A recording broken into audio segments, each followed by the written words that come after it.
Buenas noches, bienvenidos a Tribuna de la Historia. En la formidable introducción que ustedes conocerán dentro de unos minutos y que nos escribió para este programa Ángel Palomino, uno de nuestros invitados, él dice: la historia es ciencia complicada y no siempre fiable, lo cual posiblemente es verdad como casi todo lo que dice Ángel Palomino, perdón por el casi. Bien, entonces en la historia, que hay tantos momentos dramáticos que han de alguna manera dirigido las vidas de los que nos han precedido, las nuestras y de las que vengan detrás, en la historia que hay tantos momentos serios, en la historia en que tantos señores con tanto peso específico tratan de analizar las cosas como son o como pudieron ser, ¿por qué no dar cabida al humor? No tomarnos la historia a risa, que posiblemente no se trata de esto, sino reconocer que hay gentes que con sus chistes, con sus dibujos, con sus escritos, con la risa o con la sonrisa, resulta que están haciendo verdadera y cabal crónica, no solo periodística, sino histórica, y que algún día, cuando queramos referirnos a esa época, igual que tuvimos que irnos a un Quevedo, quizá a un Herodoto, que a lo mejor era un gran humorista, luego lo veremos, cuando hemos tenido que beber en unas fuentes que no se sabe claramente cuál era la limpieza o transparencia de esas aguas, resulta que los que nos sigan tendrán que venir a beber en esa historia de hoy de Forges, o tendrán que ir a beber en esa historia de la gente de Mingote, o en esos chistes diarios que se publican en tantos periódicos, en esos cuentos cortos o en esos cuentos largos, en esos libros de Díaz Plaja, en esas novelas deliciosas de Ángel Palomino, en esas colaboraciones periodísticas. En definitiva, que esta gente que está aquí con nosotros, que nos da la risa o la sonrisa cada mañana o cada tarde, resulta que lo que están es haciendo verdadera y cabal historia. Por eso hemos querido dedicar hoy este programa al humor en la historia, a la historia del humor, al humor y la historia juntos en simbiosis, si es que eso es posible. Vamos a presentar a 4 entrañables personajes para todos ustedes, como son Ángel Palomino, digamos que es novelista. Si vamos a citar 2 de sus obras, pues las preferidas: Torremolinos Gran Hotel y Madrid Costa Fleming. Don Fernando Díaz Plaja es escritor, y entre su amplísima selección de libros, él ha elegido La otra historia de España. Quizá don Fernando además está aquí por su doble calidad y apuntando mucho más hoy a lo de historiador, si cabe. Antonio Fagas Forges, que ha sido y es en realidad un querido compañero aquí en Televisión Española, es ahora dibujante humorista, y vamos a referirnos a su fabulosa historia de aquí, que está cosechando toda clase de éxitos como él se merece. Antonio Mingote, en esta hora de cobardías, es siempre la pluma brillante, decidida y valiente, y cada día, en un trazo, en un dibujo, es algo más que una sonrisa lo que nos trae, una sonrisa que nos deja pensativos, así desde hace 27 años en las páginas de ABC. Vamos a referirnos a una de sus grandes obras, Historia de la gente. Hechas las presentaciones, vamos a conocer este texto que escribió para nosotros Ángel Palomino y cosas más para introducirnos en esta hora dedicada al humor en la historia, o a la historia del humor. Historia es ciencia complicada y no siempre fiable, y la existencia de programas como este, en el que se alza tribuna para examinar los acontecimientos históricos desde diversos y a veces encontrados puntos de vista, es prueba de que la historia de los libros de historia puede ofrecernos de un mismo acontecimiento tantas versiones como historiadores lo expongan. A primera vista se supone, se entiende, se da por sabido que, acertada o no, parcial o imparcial, brillante o soporífera, la obra del historiador es siempre un trabajo serio. Incluso cuando se escribe historia con ánimo de tergiversar la historia, porque el apasionamiento o los intereses de Estado aconsejan una mentira piadosa, una gloriosa derrota o una puñalada meritísima, el texto se escribe en serio. Tanto más en serio cuanto más alejado está de la realidad.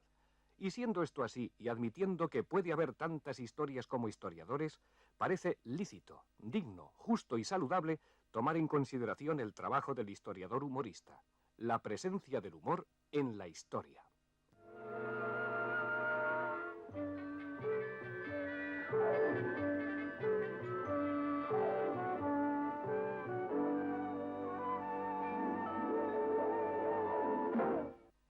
Dos son las vías de penetración del humor en la historia.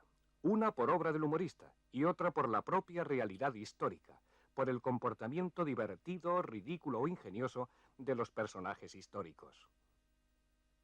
Durante este milenio se llevarán muchísimo las pieles.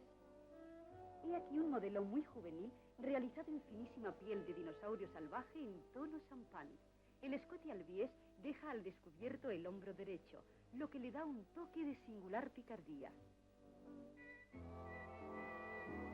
Se complementa con práctica hacha de sílex con mango de secuoya natural. También presentamos a ustedes este atrevido modelo para jovencita que permite gran libertad de movimientos en las cacerías party y que sin duda obtendrá un gran éxito en la próxima temporada Cro-Magnon. Sin faltar a la verdad histórica, el humorista puede realizar una versión divertida y hasta regocijante del acontecimiento más serio. Es lo que hace Antonio Mingote cuando, sin faltar al respeto que merece el Génesis, inicia su Historia de la gente con esta frase rigurosamente histórica, científicamente intachable. Al principio, la gente eran solo dos. Y sobre la frase dibuja a nuestros padres Adán y Eva, desnudos en su inocencia, a la sombra del árbol del bien y del mal. Por otra parte, cuando el presidente de Bokassa realiza la fastuosa ceremonia de su coronación como emperador de varias naciones africanas, o el rey Luis XVI cambia la corona por el gorro frigio y el armiño por la escarapela tricolor, cuando Temístocles dice «pega pero escucha», o cuando Napoleón Bonaparte reacciona como un burgués resignado e indulgente ante las repetidas infidelidades de la emperatriz Josefina, la historia real y verdadera está tocada irremediablemente de humor. Hay una tercera vía de contexto entre la historia y el humor, la caricatura histórica de la que en España tenemos como ejemplo eminentísimo La venganza de Don Mendo, del ingenioso caballero Don Pedro Muñoz Seca. A rato que te espero, Mendo amado. ¿Por qué restas callado? No resto, no. Es que lucho. Pero ya mi mutismo ha terminado. Vine a desembuchar y desembucho. Voy a contarte, amor mío, una historia infortunada. La historia de una velada en el castillo sombrío del Marqués de la Moncada. Ayer, triste día el de ayer, antes del anochecer y en mi alazán caballero, iba yo con mi escudero por el parque de Alcover, cuando cerca de la cerca que pone fin a la alberca de los predios de Albornoz, me llamó en alto una voz que insistió terca. Hice en seco una parada, volví el rostro, y la voz era del Marqués de la Moncada, que con otro camarada estaba al pie de una higuera. ¿Quién era el otro? El barón de Bedia, un aragonés antipático y zumbón, que está en casa del Marqués de huésped o de gorrón. Hablamos. ¿Y vos? ¿Qué hacéis? ¿Aburrirme? Y el de Bedia dijo, no os aburriréis, os propongo si queréis jugar a las 7:30. ¿Y por qué marcó esa hora tan rara? Pudo ser luego. No, es que tu inocencia ignora que a más de una hora, señora, las 7:30 es un juego. ¿Un juego? Y un juego vil, que no hay que jugarlo a ciegas, pues juegas 100 veces 1000 y de las 1000 ves febril que o te pasas o no llegas. Y el no llegar da dolor, pues indica que mal tasas si eres del otro deudor. Mas hay de ti si te pasas. ¡Ay! Si te pasas es peor. ¿Y tú, don Mendo? Serena, escúchame, Magdalena, porque no fui yo, no fui. Fue el maldito Cariñena que se apoderó de mí. Entre un vaso y otro vaso el varón las cartas dio. Yo vi un 5 y dije, paso. El marqués creyó otro el caso, pidió carta y se pasó. El varón dijo, plantado, el corazón me dio un brinco. Descubrió el naipe tapado y era un 6, el mío era un 5. El varón había ganado. Otra y otra vez jugué, pero nada conseguí. 15 veces me pasé y una vez que me planté, volví mi naipe y perdí. Ya mi peculio numbrete al fin me da Bedia un 7. Le pido naipe al de Bedia y Bedia pone una media sobre el mugriento tapete. Mas otros 7 él tenía y también naipe pidió. Y negra suerte la mía que 7:30 cantó y me ganó en la porfía. 1000 dineros se llevó por vida de Satanás. Y más tarde, qué sé yo, de boquilla se jugó y me ganó 10.000 más. Te haces cargo, di, amor mío, te haces cargo de mis males. ¿Ves ya por qué no sonrío? ¿Comprendes por qué este río brota de mis lagrimales? ¡Ay, qué mal! Ay, yo más no quedo. Quien diga que yo un borrón eche a mi grey, que alce el dedo. Y como pagar no puedo los dineros al varón, para acabar de sufrir, he decidido partir a otras tierras, a otro abrigo. ¿Qué me dices? ¿Vas a huir? Voy a huir pero contigo. Perdiste el juicio. No tal, resuelto está, vive Dios. Y si te parece mal, aquí mismo este puñal nos dará muerte a los dos.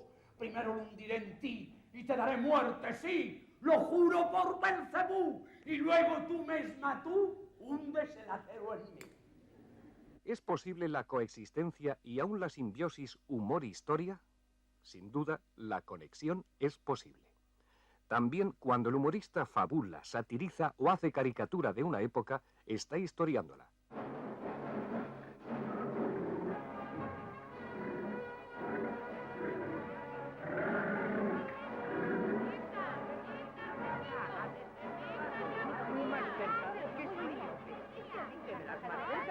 ¡A la cola!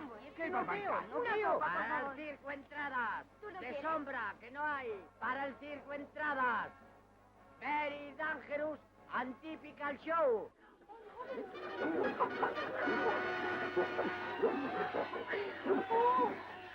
César acaba de llegar. Hay mucha gente. Venid, hijos, por vuestra poción. Es la poción mágica, pero a mí nunca me dan. Se suplica al propietario del carro estacionado frente a las termas que se presente inmediatamente en las oficinas de este coliseo. ¿Has seguido fielmente las instrucciones que te di? Sí, oh César, primero los infelices galos se enfrentarán con los gladiadores más feroces. Después, para los supervivientes, si los hay, soltaré las fieras, leones, tigres, panteras, osos y hasta elefantes. Un hermoso programa, te divertirás. Bien, bien. Que vengan los gladiadores.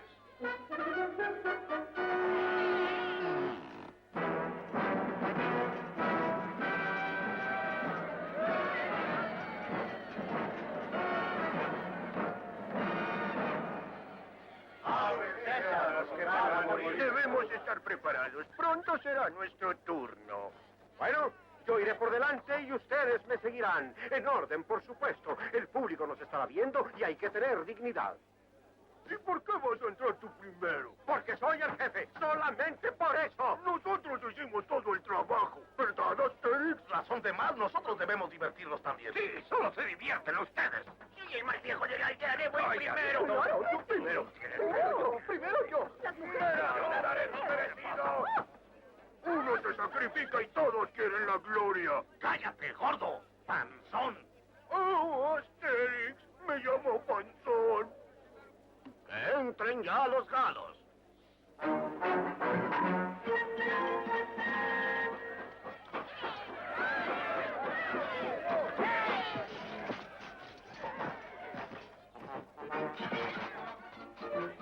¡Déjenme solo! ¡Déjenmelos a mí! ¡No, señor! ¡No, señor! ¡No es justo! ¿Quieres discutirlo a golpes? ¡No te tengo miedo! ¡Debemos enfadar! ¡Anda! ¡Enfádate! ¡No me provoques! No se olviden de mí, déjenme uno. Hola, guapo. Hola.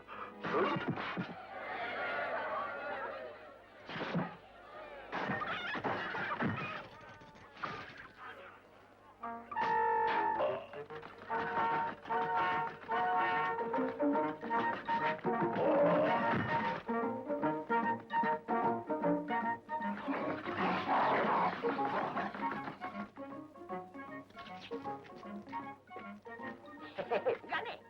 ¿Ganaste qué? ¡A mí! ¡A mí!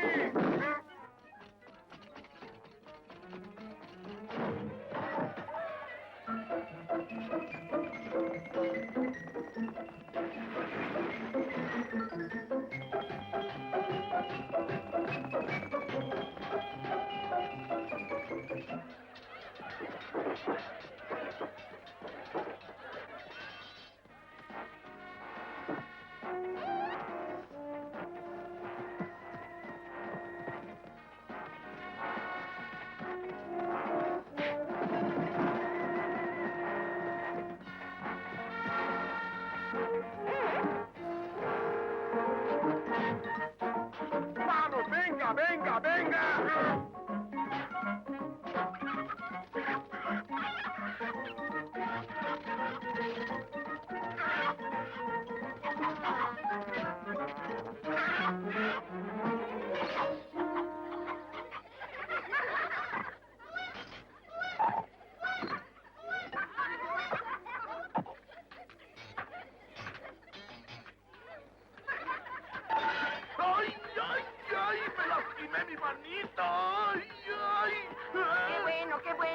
bueno, qué bueno, qué bueno, qué bueno. Eso es lo que sacas por andarte peleando, peleonero.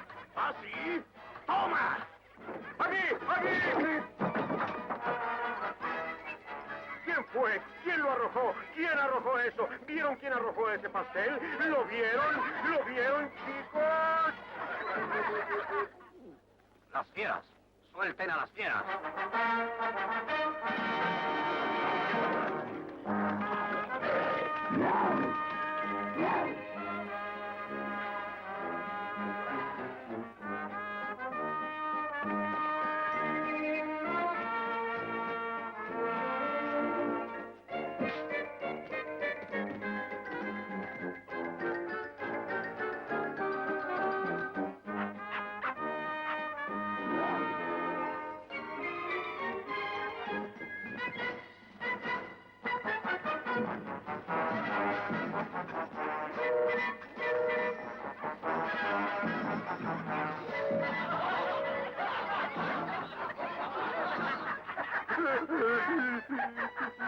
Acabaron con el circo. Roma estaba podrida, podridísima. Hola, ¿cómo estás? Hola, guapa.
Acaban de ver ustedes la caída del Imperio Romano.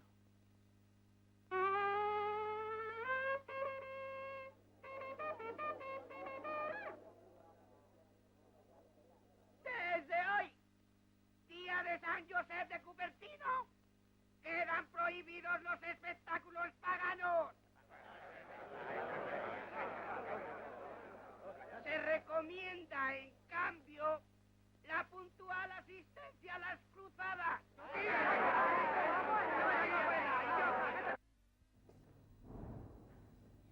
Puñal de puño de aluño, puñal de bruñido acero, orgullo del puñalero, que te forjó y te dio bruño, puñal que en mi mano empuño, en cuyos finos estríes hay escritas con rubíes dos frases a cual más bella. Si hay que luchar, no te enfríes. Si hay que matar, descabella. Tú con tu lengua me llamas y deshaces mi congoja, pues teniendo yo tu hoja, no he de andarme por las ramas. Penetra puñal en mí, llega pronto al corazón, y a quien te pregunte di que a pesar de su traición, adorándola morí. Mas ya llegan, maldición, qué lindo tiempo perdí. Y si no tenéis puñal con que asesinar a mi hijo, ahí va el mío. ¡Papá! ¡Un herido! ¡Un herido!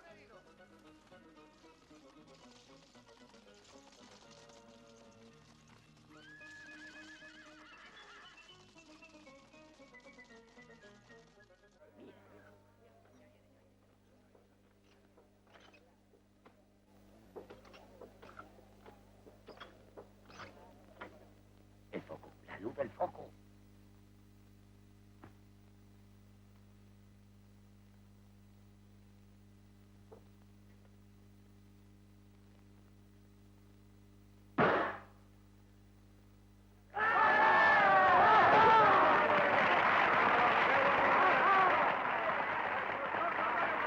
guapo.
Muy bien.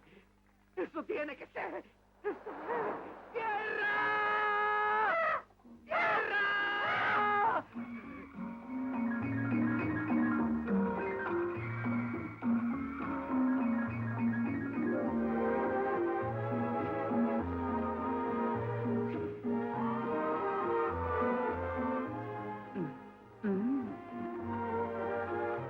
¡Las indias! ¡Mirad! ¡Ahí están las indias! ¡Qué barbaridad! ¡Qué barbaridad! ¡Déjame un poquito! ¡Ahí enfrente! ¡Ahí que se me va!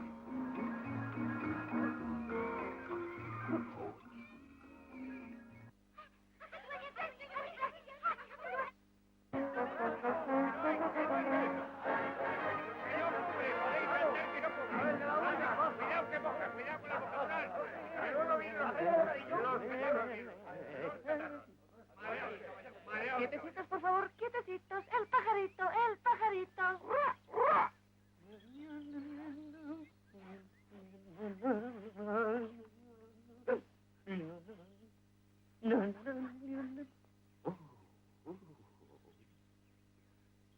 Bien, ya está.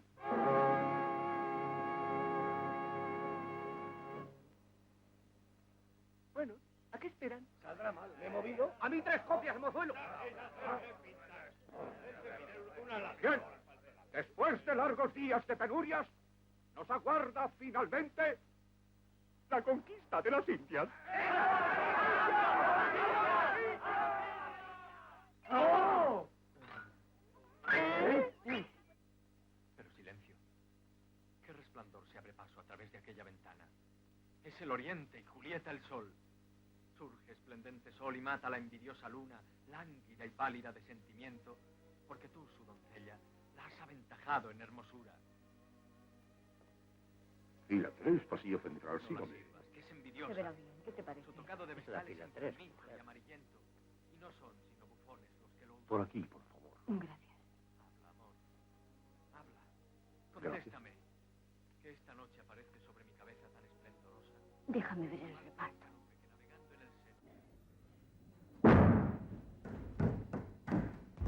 ¿Quién se acerca inoportuno? Uno. ¿Sabe qué suerte le cabe? ¿Qué sabe? ¿Y qué le impulsó a subir?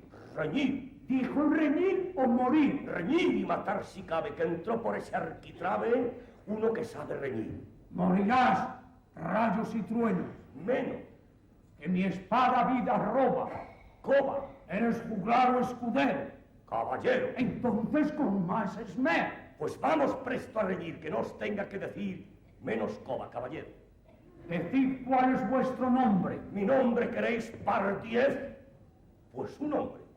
¿Solo un hombre? Uno que vale por 10. ¡Viva el cielo! ¡Venga el dueño! ¡Vive Dios! Aunque sean dos. Habéis de medir el suelo. Habéis de medirlo vos. ¡Por mi dama, vive el cielo! ¡Por mi dama, vive Dios!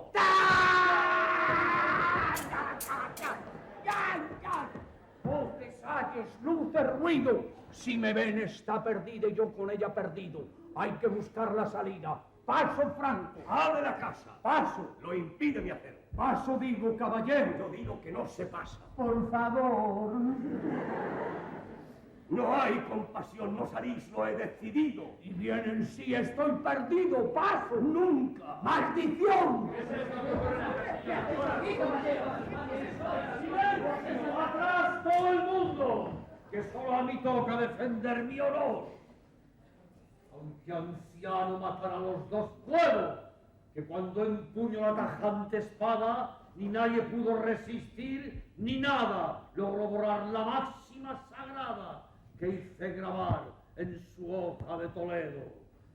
¡Viva mi dueño! Dice como un grito. ¡Viva su madre! Añades en el puño, y yo ambos gritos con valor repito, que está para cumplirlo en ella escrito el brazo de granito de don Nuño. Presto, fuera el embozo.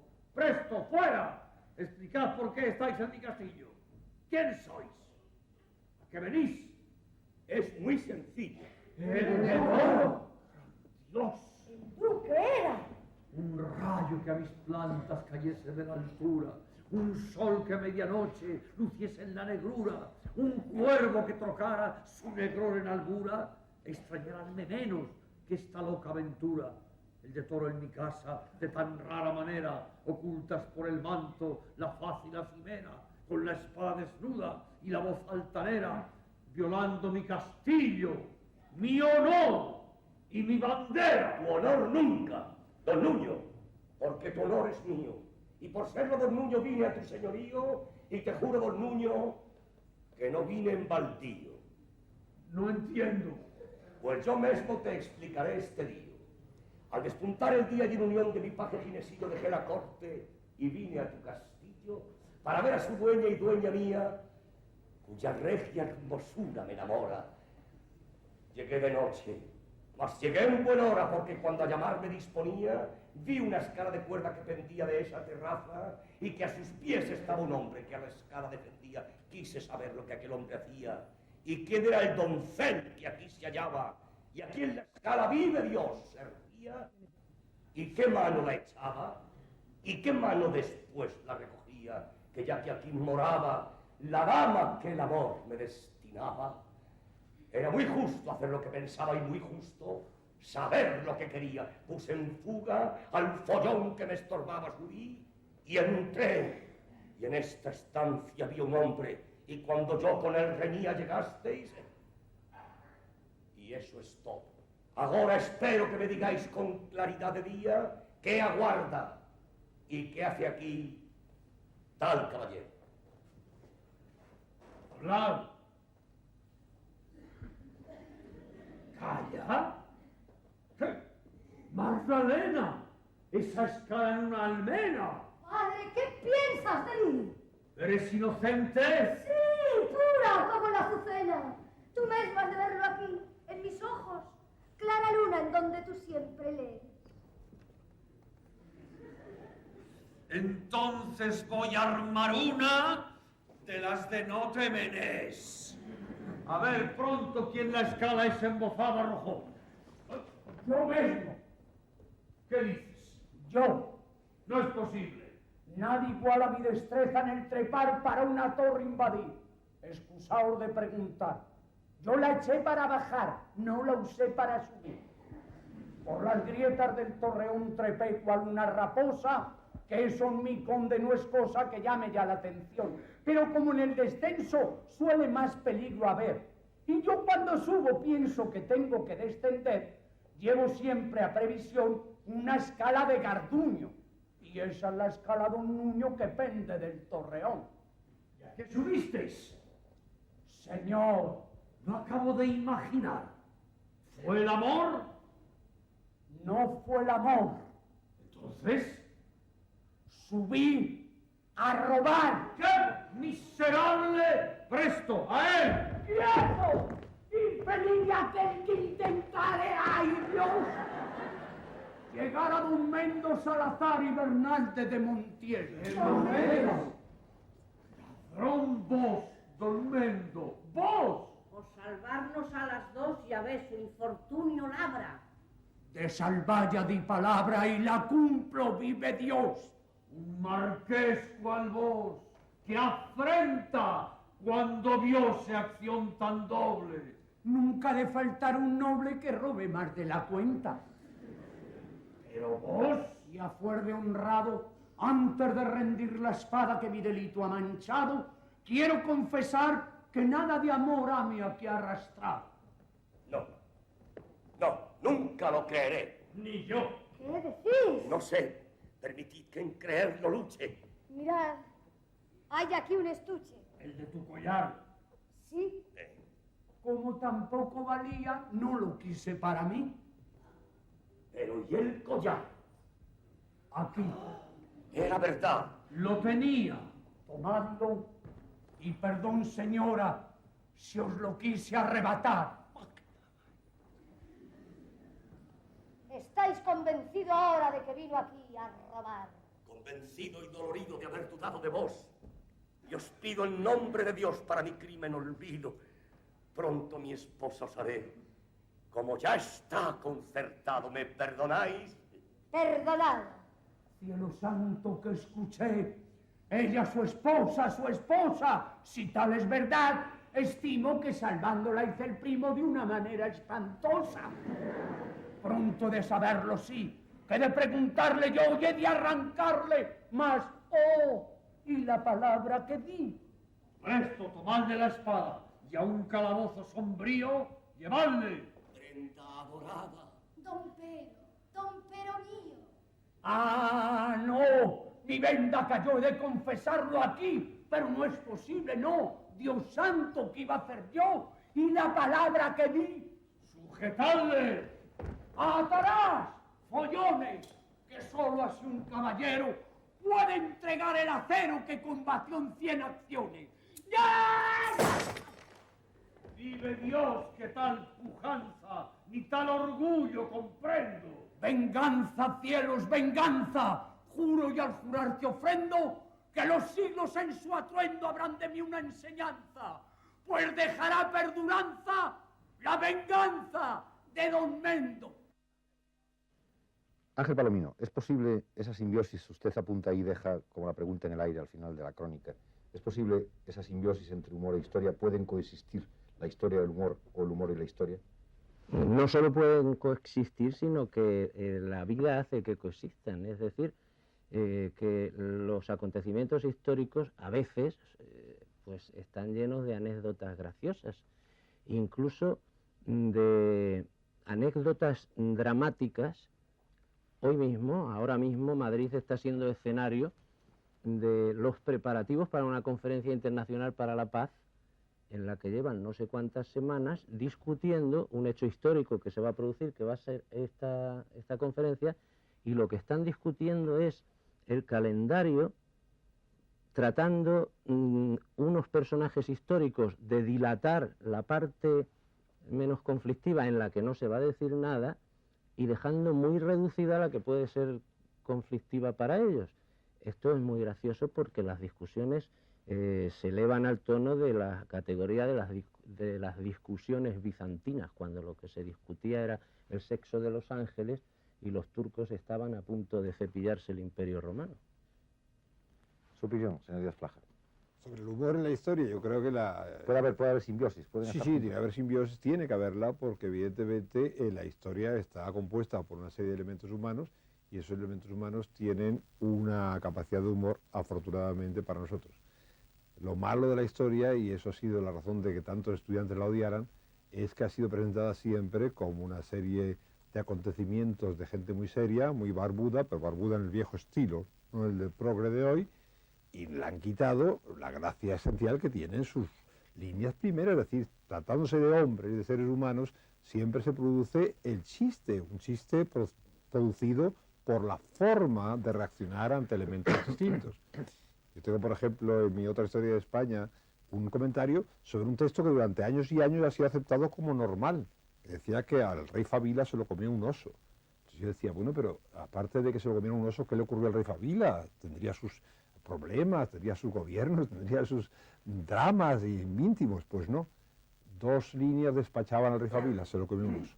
Cuando ya busqué el origen de esa teoría que terminaba, o que ese resumen de la vida del rey Fabila, me encontré con una cosa todavía más graciosa, que decía que se lo comió un oso por cierta cosa de tipo lúbrico. Con lo cual ya me quedé mucho más preocupado. Y entonces lo que me preocupa a mí es que, sobre todo, es que eso haya ido ocurriendo a través de toda la historia y que nadie se haya parado a decir, bueno, un momento, pero aparte del oso, ¿qué le ocurrió al rey Fabila? Oye, perdona que te interrumpa, que has dejado caer una cosa de tipo lúbrico. ¿Quién se enamoró? ¿Fabila del oso? No se sabe, eso es lo que dice, la par latina dice algo así, por cierre levitatis, alguna cosa de tipo ligero, en el sentido lúbrico, y ya no explica más el cronicón. Y de ahí sacaron ya todos, porque eso es también humorístico en la historia, es que generalmente cuando uno decía algo de alguien, automáticamente todos los historiadores que le seguían iban repitiendo lo que había dicho aquel señor, sin decir un momento, ¿de qué se trata? Yo creo que eso forma gran parte del humor de la historia. Entre los historiadores hay gran parte de su humor. Forges, que está trabajando intensamente con esta historia de aquí, probablemente, aunque la historia de aquí luego es un producto maravillosamente divertido, pero probablemente el trasunto, la preparación de los dibujos sea bastante más complicado. Sí, es mucho más complicado. Yo quería añadir a lo que ha dicho Fernando eminentemente que lo que más gracioso, añadiendo a lo que ha dicho de Fabila, es que concretamente a Don Fafila, como se decía antiguamente por el follón de la F y de la V, don Modesto Lafuente pone que se lo comió un oso por molestarlo irresponsablemente. Yo no sé cómo se puede irresponsablemente molestar a un oso, ¿no? Esa es la traducción literal más o menos de lo que había dicho el texto latino. No sé qué ocurrió ahí, pero el molestar es una expresión que en Estados Unidos se emplea para actuar de una manera obscena con alguien, con una niña, por ejemplo. Se usa la expresión molestar. Yo creo que ahí es donde viene. Ahí debió haber algo muy raro. Algo muy raro ahí. ¿Cuántas familias has encontrado en la historia de España? Era osa. Yo creo que no pone nada de eso, no consta, era oso. Era oso. Yo creo que a lo mejor le atacó con un casete de Manzanero o algo, pero bueno. Lo que en efecto ha habido muchos follones dentro y hay muchísimas cosas. Y yo creo que la historia tiene una ventaja muy grande para los humoristas, que es que en el alejamiento que produce, pues siempre puede verse las cosas, o se pretende ver muy desapasionadamente. Entonces el humor puede surgir más fácilmente. Hay millones de anécdotas a lo largo de todas las historias de todos los pueblos. Las historias de todos los pueblos son muy similares unas a otras. Todos los pueblos del mundo presumimos de tener la mejor infantería del mundo, el mejor vino y las mujeres más guapas, en frase de don Fernando. Y entonces me parece que todos ocupamos, lógicamente, el mundo redondo un puesto absolutamente estratégico en todo el mundo. Somos el centro de algo, no se sabe qué es, pero todos los países, nuestras historias pueden estar muy solapadas. Hay algunos que estamos un poco más tronados o más pirados que otros, pero normalmente todos tienen sus auténticas epopeyas, unos más importantes y otros más pequeñas, pero generalmente son todo la epopeya conjunta de la raza humana, que es una epopeya de por sí muy humorística. Antonio Mingote tiene una frase que yo creo que es de las frases que algún día tendría que ponerse en un frontispicio y que quedara ahí para conocimiento. Pues es lo único que tengo. Es que es una frase que además está hablando de algo tan serio como el Génesis. Sí. Que es, al principio, la gente eran solo dos. ¿Dónde está la fórmula de poder tratar humorísticamente algo tan serio, tan solemne, tan así como puede ser hasta la propia Biblia y el Génesis? Pues yo creo que eso mismo que tú has dicho. Yo tengo la teoría, porque tengo que tener algo, de que las cosas son graciosas cuando se cuentan como son. Porque son graciosas, porque lo ha dicho Fernando de otra manera más lista. Entonces, si la historia se cuenta desprovista de sectarismo o de patriotismo, que también puede ser una rémora, o de lo que sea, si se cuenta exactamente las cosas como son siempre graciosas, son siempre cómicas. Casi siempre. Habría quizá que remontarse a qué es la historia. ¿Qué es la historia para un historiador, don Fernando? Pues la sucesión de hechos ocurridos y que intentamos recordar y saber, porque lo malo es eso, claro, que no lo sabemos todos ni las recordamos todas. Entonces, como decía antes, lo malo es que eso, que de pronto un cliché o un tópico vaya repitiéndose durante años. Es decir, que abrir siempre la historia para verle entrar en la entraña algo de ese elemento cómico, efectivamente ocurre siempre, insisto, porque es humano, es muy importante. El otro día estaba leyendo lo de una frase de la princesa de Éboli. Dijo de pronto una expresión que era ordinaria y grosera, pero es graciosa. Dijo de pronto: yo prefiero el trasero de Antonio Pérez a todo el rey de España, a Felipe II.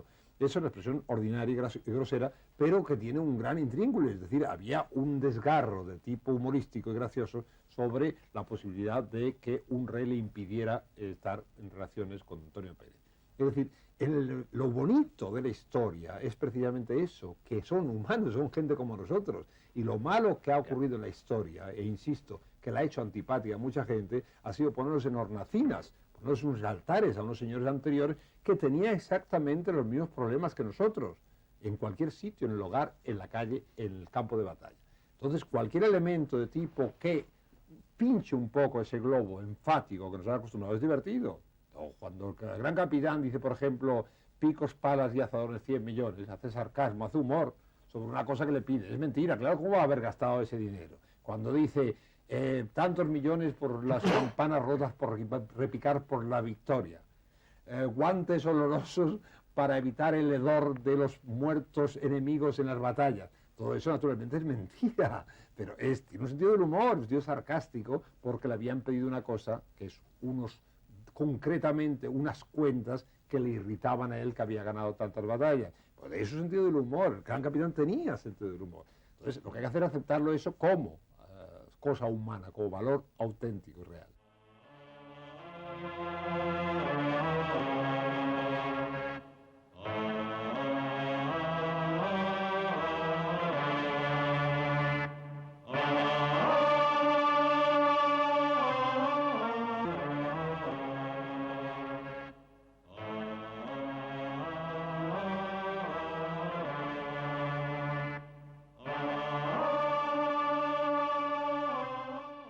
¿Cómo se acerca, por ejemplo, el dibujante a la historia? Hombre, yo te puedo decir mi postura propia, vamos, no la de Forges, que debe ser otra.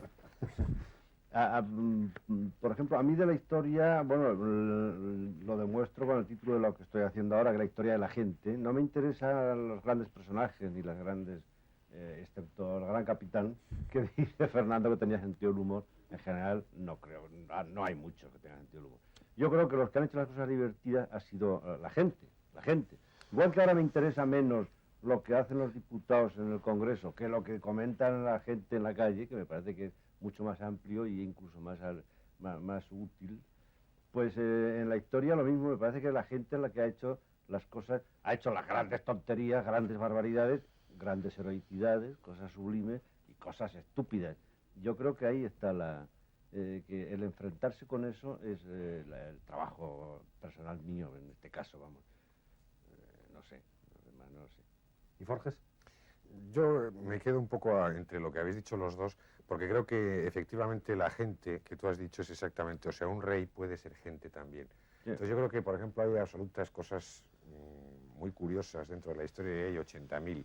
Desde el pueblo de Francisco I, el rey francés vencido en San Quintín, del cual existen las auténticas armaduras que llevaba. Vamos, la armadura que llevaba existe, que yo sepa, en 6 sitios, que hay 6 armaduras diferentes y en todas te ponen que es la armadura de Francisco I. Incluso hay algunos que se permiten la chulada de que aparezca también la armadura del delfín que le acompañaba en la batalla. También hay 2 armaduras del delfín que llevaba. No se sabe porque llevar 6 armaduras encima es hasta complicado. Hasta un rey francés que tampoco me acuerdo quién era, pero que tenía la... Hay una, perdona que interrumpa, Antonio, pero hay una, en no sé qué sitio, hay 2 esqueletos, el esqueleto de fulano de tal cuando era mayor, cuando murió, y el esqueleto de fulano de tal cuando era niño. Cuando era niño. Sí. Porque mudaría el esqueleto. Sí, bueno, es una cosa bastante común el saber que Colón teóricamente se ha enterrado en 3 sitios a la vez. Yo me quedo con que está enterrado en Sevilla, porque yo pues soy muy patriota, y además yo he visto esa tumba y las otras no las he visto y no me puedo decir nada al respecto, no me lo creo. Pero por ejemplo, pues había un rey francés también, el pobre, que tenía la costumbre destrozante de ir a las batallas vestido con una armadura de oro. Entonces, claro, como relumbraba mucho, pues se llevaba todas las galletas, decían por ahí viene, y todos los malos, o sea, los que iban contra él, pues entonces le ponían con la cabeza pues al pobrecito destrozada. Entonces hay muchas cosas y muchísimos follones, hay incluso la única anécdota que se cree que se sabe de Isabel la Católica, en que ella habló algo humorístico. Es una cosa que yo creo que no tiene mucha gracia, pero lo dijo, que en una batalla contra los partidarios portugueses de la Beltraneja, entre los cuales estaba el rey de Portugal, que era el marido de la Beltraneja, pues lo tenían prácticamente rodeado al rey, los castellanos, y en aquel vino corriendo el príncipe heredero, se abalanzó en plan John Wayne y rescató a su padre del cerco aquel. Y entonces Isabel la Católica pues dijo aquello que no es muy conocido, pero que algunas personas lo hemos podido leer, y dice, si no llega a ser por el pollo, cogemos al gallo, haciendo una alusión humorística al emblema de la monarquía portuguesa, que era siempre el gallo. Y luego también, pues, otra cosa también anecdótica era que Isabel la Católica a las amigas que tenía Fernando el Católico les bordaba incluso las iniciales en las camisas y estas cosas. Y luego procuraba de forma hábil destinarlas fuera de la corte, con pretextos futiles como irle a presentar al sobrino de Tamerlán cartas credenciales en la quinta, digamos, puñeta, con perdón, porque viene en castellano.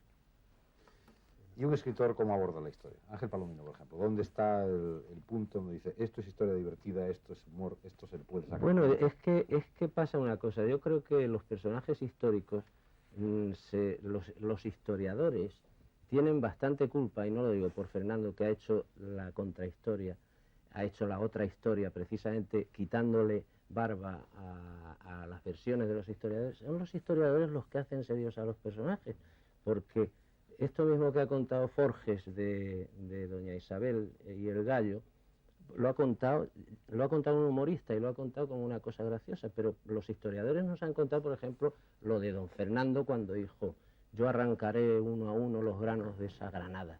Y lo mismo se puede uno imaginar a Fernando el Católico, muy tribuno, muy empingorotado, diciendo yo arrancaré uno a uno que lo que sería la realidad, que estarían tomándose unas copas con los cortesanos y diría, yo le voy a arrancar uno a uno los granos de esa granada.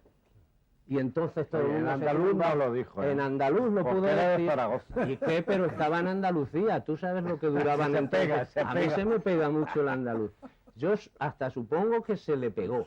Y que lo dijo en ese tono y que entonces todos los cortesanos, que eran unos pelotas, pues se mondaron de risa. Pero estaba ahí un cronista que lo puso en serio y dio la versión que luego, como dice Fernando, todos los demás han recogido. Esto pasa mucho con las figuras históricas que, como tú has dicho, son gente.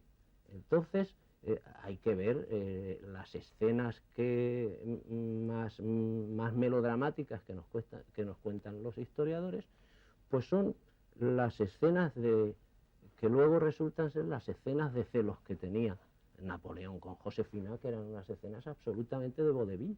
Sí, absolutamente, claro. Eso la gente, me acuerdo cuando hicieron la película aquella de Napoleón, que tiraba del pelo al peluquero, la hacía así, le agarraba así del pelo, y yo me acuerdo que la gente salía diciendo, parece mentira, ¿cómo pueden hacer eso? Y eso está en los libros, efectivamente, que Napoleón tenía esa costumbre, le tiraba siempre así el mechón al peluquero.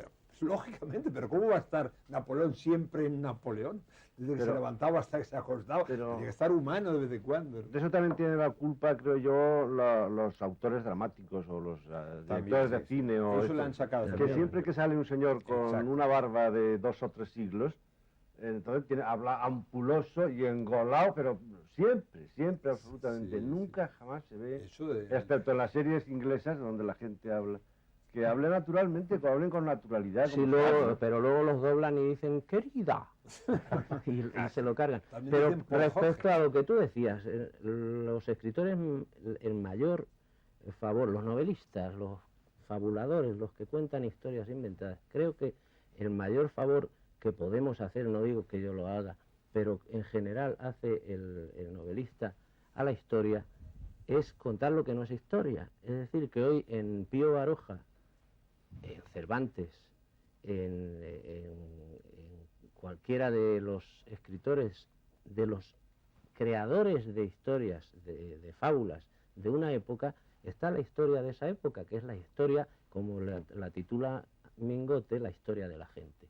Es decir, que en una novela muchas veces encuentras un relato mucho más fiel de lo que era la gente y de la repercusión que tuvieron los acontecimientos históricos, que en un libro de historia donde, por ejemplo, no te explican muy bien quién era José I Bonaparte, que la gente lo despacha con decir que le llamaban Pepe Botella. En cambio, en la novela de aquel tiempo sí sabes el porqué de aquello y cómo aquello incidía en la vida de la gente de Madrid y de la gente de toda España. Probablemente lo que no se ha hecho hasta llegar a Mingote es la historia de la gente. La gente nunca ha contado. Pues sí, se han hecho muchas historias, digamos, historia social, historia económica, historia religiosa, muchas veces. Sí, pero siempre había alguien que movía a esa gente. Eso. Siempre, sí. ¿Cómo Lo la que gente pasa es movía a ese que estaba en el Esa poder? historia, como todas las demás, lo que pasa es que eso, que se han hecho siempre pues con un matiz, digamos, doctoral o tendencioso, con buena intención, vamos, no lo digo con mala intención, pero, y no contar naturalmente las cosas como eran. ¿Cómo era un Nerón, por de una ejemplo? manera sencilla. ¿O cómo nos podemos imaginar Nerón?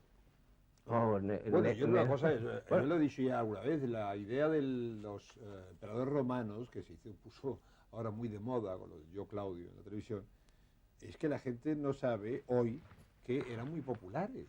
Es decir, que el emperador, ese emperador que ha pasado por, claro, el que hizo esa biografía, ahí estamos lo de siempre, el historiador, ¿quién es el que ha escrito en ese momento determinado? ¿Quién es el que ha sido capaz, porque había pocos, sobre todo en los tiempos antiguos, capaz de describir algo sobre un elemento determinado? En ese caso era Suetonio. Suetonio era un noble, un aristócrata. Entonces resulta que el emperador, los emperadores en general, esos que han salido en la serie de Yo Claudio, por ejemplo, eran individuos absolutamente enemigos de una casta alta, senatorial y aristócrata. ¿Por qué? Porque los que le rodeaban y los que podían ser un peligro para él. Entonces de pronto pues mataba a fulano, hacía envenenar al otro, hacía que se despeñara al tercero, etc. A la oposición. A la oposición. Entonces la oposición posible, pero al pueblo, contra lo que la gente cree, el pueblo, le parecía muy bien todo eso, porque al pueblo, a la masa, el que mataran a un senador les parecía...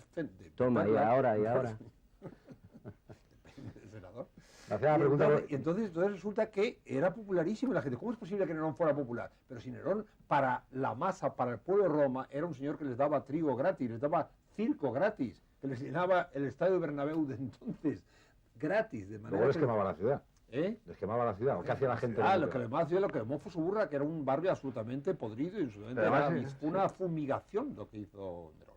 Es decir, que era una política, por decirlo así, que a la masa, lo que se llama la masa, que en ese momento era, vamos a llamarle la más mimada de todas las masas del mundo, porque insisto, no trabajaban, lo hacían los esclavos, no hacían más que pasearse, irse a las termas, ir al circo, a ver las carreras de los carros o a ver cómo se mataban los gladiadores, y encima de eso les regalaban trigo, que llegaba desde África, llegaba de España, etc. Entonces estaban encantados de la vida con ese emperador. Dice, no, es que ha matado a su padre o a su tío, decían ellos a mí. ¿Cómo se nota que tú no vivías en su burra? Si yo no fuera yo no vivía en su burra, yo hubiera sido un ciudadano romano, supongo, y estaría encantado, me imagino.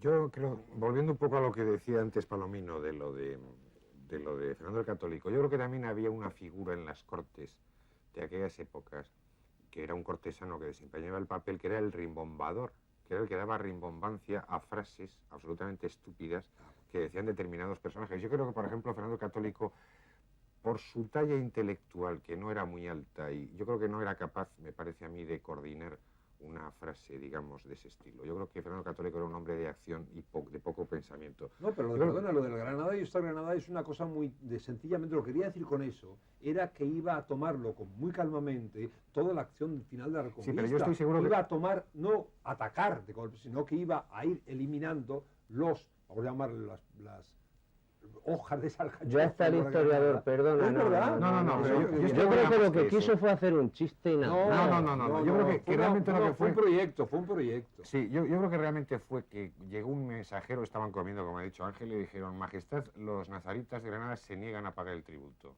Y dijo él: sí, será posible, chulada. Eso fue lo único que dijo. Entonces, el rimombador rápidamente fue llamado: a ver, diga usted algo para esto. Y entonces, voy a pensar yo a ver qué puedo decir. Y largó la frase. Exactamente. Lo que ahora se llama creadores de imagen. Exacto, algo así. Y dijo: no, eso es lo que será bonito decir eso de la granada y los granos. No, yo creo que fue un elemento de pura estrategia. Es decir, lo que quería decir con eso es que iba a intentar lentamente lo que... Por supuesto. Para evitar una... Entonces, creo que ese día ni siquiera estaba allí. ¿Qué ribombador fue el que inventó lo de la camisa de Isabel la Católica? Que ha pervivido hasta nuestro día. Eso yo no me lo creo, porque Isabel la Católica era una señora muy limpia, estoy seguro, era muy guapa, era muy reina, y viva Isabel la Católica, y vamos a dejarlo, creo yo, vamos. Porque una de las cosas más fáciles para hacer humor en la historia es no la desmitificación, sino algo peor, la tergiversación en busca del chiste, que es una de las salidas más fáciles.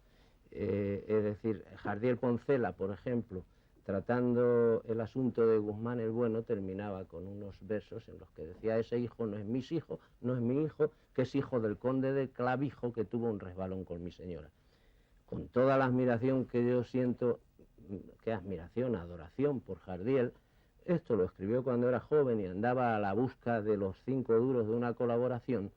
Pues no es lícito decir eso. Eso es un truco muy fácil que te lo proporciona cualquier figura histórica. Es decir, que a cualquier personaje histórico o a cualquier acontecimiento histórico le puedes dar la vuelta, contar que en realidad era otra cosa, y es una cosa mucho más divertida, que duda cabe. Pero es un recurso barato de humor. No, pero el curso, normalmente lo que ocurría en el tiempo de Isabel la Católica no es que ella además dijera eso, sino que normalmente dijera eso. Dicho de otra manera, que es que lo corriente es que la gente no se cambiara la camisa. Es decir, que el hecho que ella dijera solamente no me la cambiaré durante todo el tiempo del asedio a Granada, o lo que dure, eso en realidad no hacía más que exagerar un poco una línea general de limpieza de la... Lo que ocurre es que siempre, cuando estudiamos la historia, casi siempre lo estudiamos desde el punto de vista actual. Eso se ha dicho mucho, es decir, jamás nos ponemos en ese ambiente. Pero ¿cómo es posible que dijera eso? En ese momento es que era lo normal decir eso. Ese es el gran error de la mayor parte de los comentarios sobre frases famosas, es que nadie se pone en cómo era la gente entonces. Además dice, bueno, eso entonces sí era corriente. No, bueno, pero entonces era muy corriente bañarse. No, que va a ser corriente bañarse. No. En aquella época los baños había sido muy corriente y luego lo fue también, pero en aquella época concretamente no era corriente bañarse. Hay un momento en que la gente se baña en la Edad Media, hay un momento en que la gente deja de bañarse, precisamente a últimos de la Edad Media, cuando la Alta Edad Media es cuando empieza a asociar la idea de la limpieza corporal con elementos moros musulmanes. Pero eso es muy reciente, efectivamente, como ha dicho Antonio Forja. Concretamente, perdón un segundo, solamente quedó un baño de los árabes en toda España, y me parece que era el de Tortosa. Todos los demás fueron arrasados por los reyes cristianos. Pero lo has dicho muy bien después, la segunda parte. Es decir, hay un momento en que de la misma manera que se establece o se admite unos elementos de tipo oriental, llamados por musulmán, en la literatura, en el arte, etcétera, también se acepta ese tipo de vida. Y luego viene una reacción, es decir, el antisemitismo, por ejemplo, nace en el siglo últimos del XIV, pero del XV. Antes no hay antisemitismo oficial, es decir, la gente no mata a los judíos por la calle hasta último del siglo XIV. Hasta entonces viven perfectamente. En esos 2 siglos últimos es cuando se restablece un tipo de dureza, de rigidez. Además, justo Isabel la Católica, no sé si ella exactamente, pero el clima de entonces fue una de las razones para que se suprimieran los baños, porque en todos los baños había una mezcla de hombres y mujeres que estaba muy mal visto por los moralistas de siempre.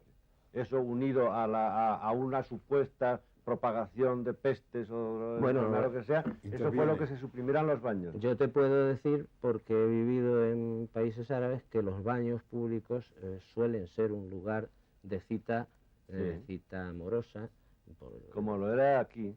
Entonces, no es que estuviera injustificado. Bien no suprimido.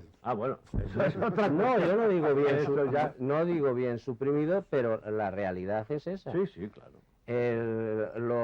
Las autoridades de los países árabes persiguen eso, pero no suprimen los baños, desde luego. Lo que sí hacen es racias o ¿cómo se llama? Batidas. Incursiones. Y entonces se llevan a las comisarías, que allí se llaman de otra manera, bajalatos y cosas así, se llevan a las adúlteras, a los adúlteros no, y las hacen pagar una multa de, vamos a decirlo en dólares, de $10, por ejemplo, que paga el marido casi siempre. Además. Bueno, de hecho, la civilización árabe en España, yo creo que se le debe a Europa el refinamiento que aún le queda, en lo que le pueda quedar, y concretamente pues los árabes nos enseñaron a los cristianos prácticamente todo, el refinamiento que existe en la vida, desde el poner un mantel en una mesa, por ejemplo, hasta la creación del cristal, que no es un invento inglés del siglo XVIII, sino que es de un cordobés que se llamaba Infirnas, y es de tiempos, me parece, de Abderramán I o II, no recuerdo bien.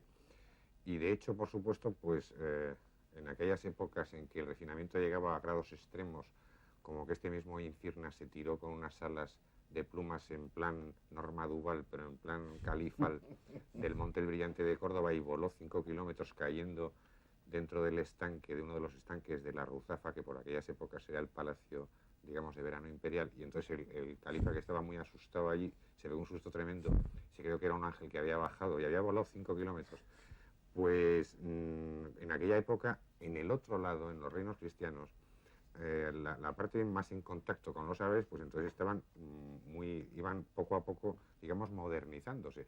Pero en los reinos, digamos, en las partes de los reinos más alejados, por ejemplo, el peine era un objeto absolutamente litúrgico y religioso, con el cual los sacerdotes se peinaban la cabeza antes de decir misa.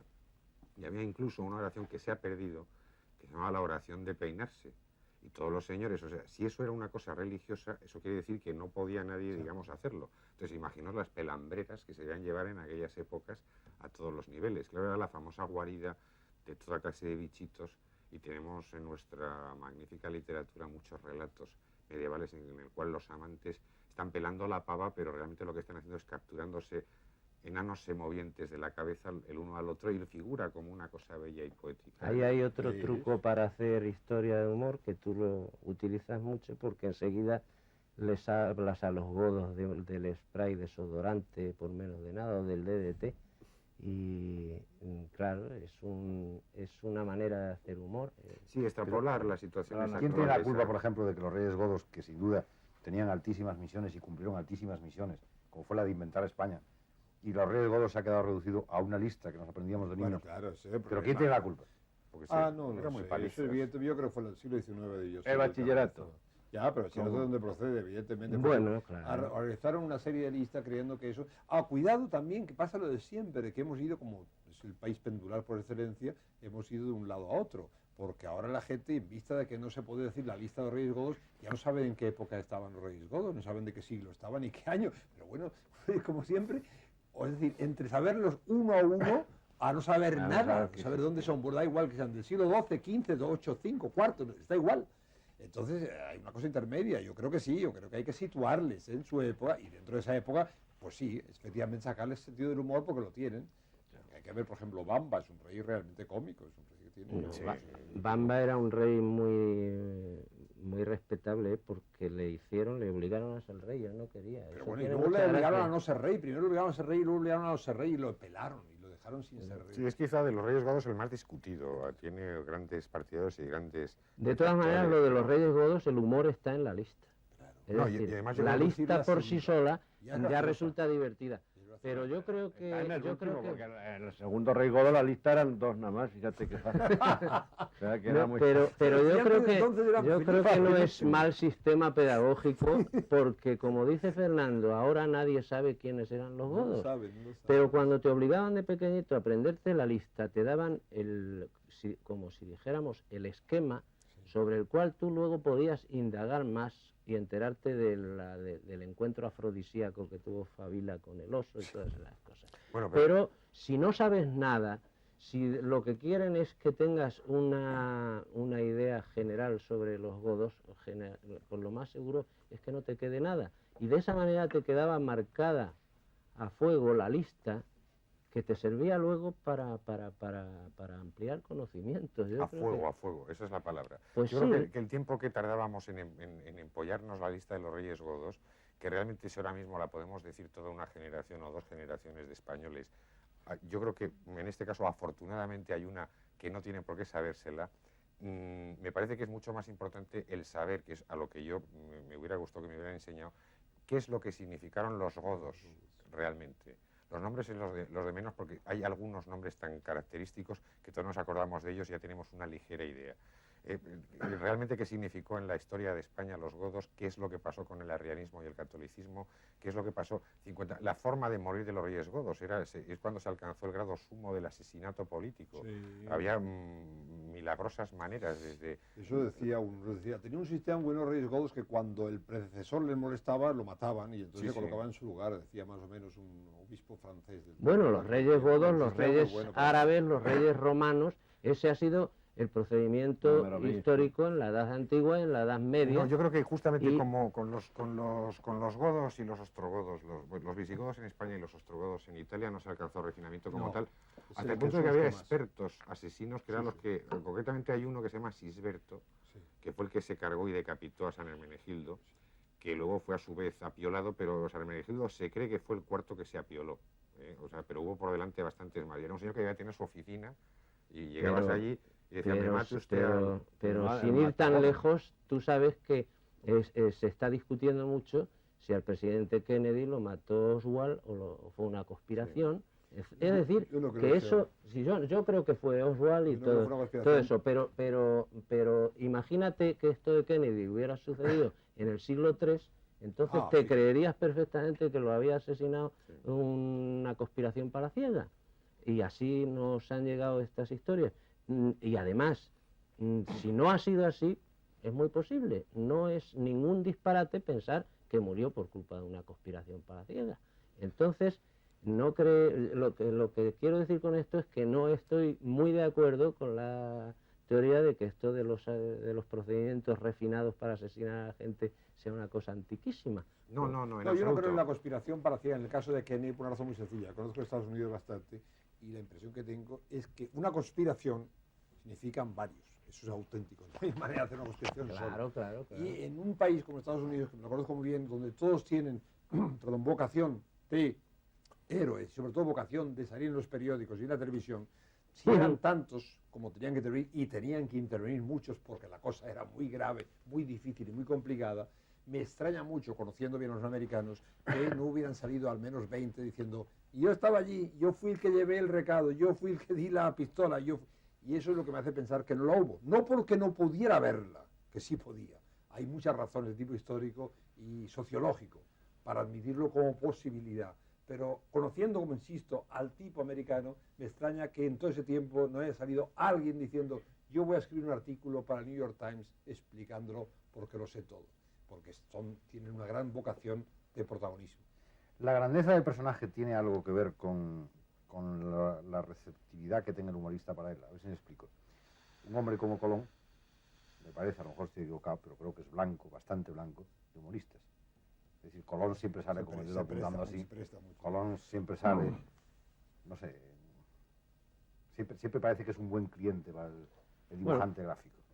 Pero yo creo que hay personajes que unos personajes son más respetables que otros, incluso para hacer bromas sobre ellos, vamos.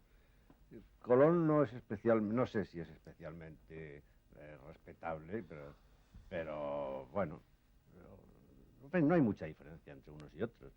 Todo depende de lo que se le ocurra a uno. Lo malo de los guionistas es que se les ocurra un chiste. ¿Por qué no hay demasiados chistes sobre los pinzones, como no sé, en fin, jugando con la rima? Con la fonética, pero ¿por qué si en cambio hay tantos chistes de Colón, por ejemplo?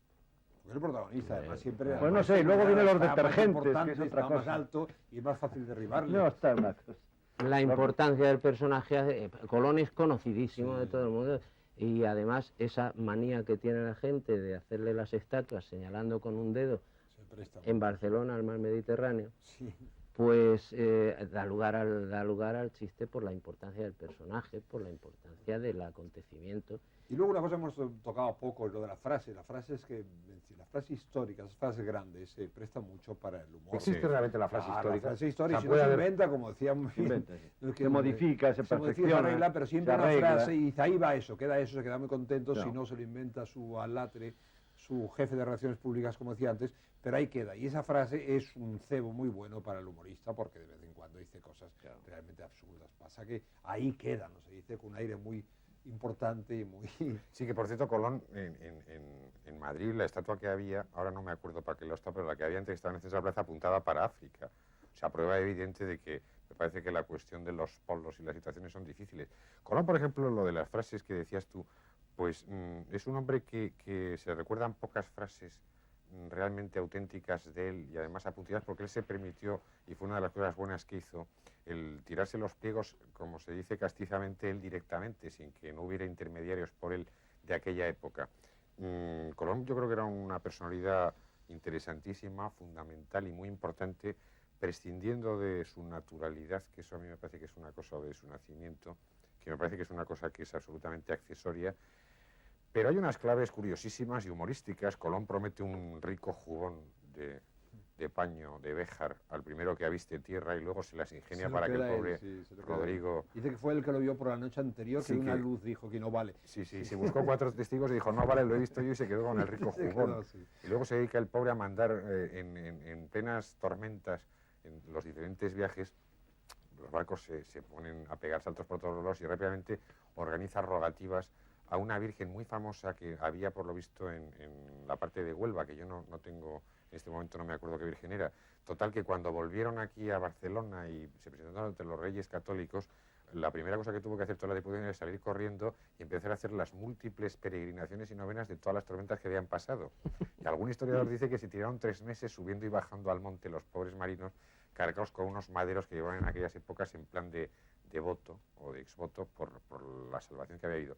Y yo creo que Colón es una personalidad que no está muy estudiada, a pesar de que se le ha estudiado mucho, y quizá por eso es por lo que no está muy estudiada, por todo lo que se ha querido ahondar en él, que me parece que no hace falta ahondar tanto. Ahora se va a demostrar más o menos que era de Guadalajara. Lo he oído en la radio el otro día. Hay muchísimos. Pues está parece cada vez más claro que había estado allí. Eso es evidente, hay un momento determinado, y eso no tiene que ver con el humor, en que por fin, cuando en vista que no encuentra manera de que le ayuden con esos elementos, esos datos que da, que no bastan para explicar, vamos a llamarle, para un crédito hoy en un banco, dice, ¿usted qué pruebas tiene? No, mire, usted tengo esto no es nada. Dígame usted algo más. No puedo decirlo porque si no se me adelanta la gente, que es lo que probablemente diría él. Llega un momento después de tantos años que dice, sí, es que yo estuve allí y por eso sé por dónde se va.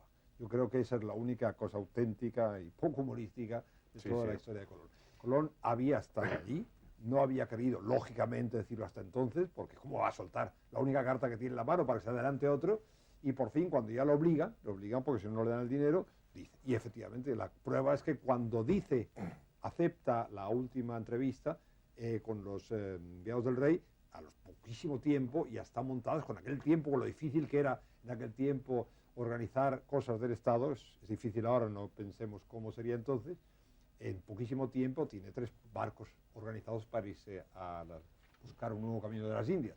Eso es evidente. Eso te da pie fácil para organizar una historia de humor. Colocas a Colón, como tú has dicho, ante un consejo de administración y está explicando todos los datos, está explicando que la Tierra es redonda y los otros dicen está loco y tal, y cuando ya ha agotado todas las posibilidades de convencer a esos señores de que el Atlántico no hace así de pronto, le dicen que no le creen y saca una tarjeta de American Express. Sí. Y entonces todos quedan O el motor de convencidos. agua, yo creo que es lo mismo, exactamente. Dice que no se creen ustedes que corre, pues mire usted, se levanta y se da un garbeo y dice, entonces, pues sí que es verdad. Alguna carta tuvo que tener guardada en la manga porque si no es incomprensible. No, porque es muy curioso, es decir, que durante mucho tiempo le dicen que no, en un momento determinado le dicen que sí. Es evidente que vio que si no demostraba sus documentos, sus credenciales, por decirlo así, ese dinero se lo daban. ¿Por qué hay algunas épocas que no parecen historiables para el humor? Por ejemplo, Felipe II. Hombre, sí, sí. Con Felipe II casi se aparece la novela de humor máxima de la historia del mundo, que es El Quijote. Imagínate si era época propicia. Pero no sobre Felipe II. Como él, con él como personaje. No se atrevía. Bueno, pero era su España, que era lo mismo, ¿no?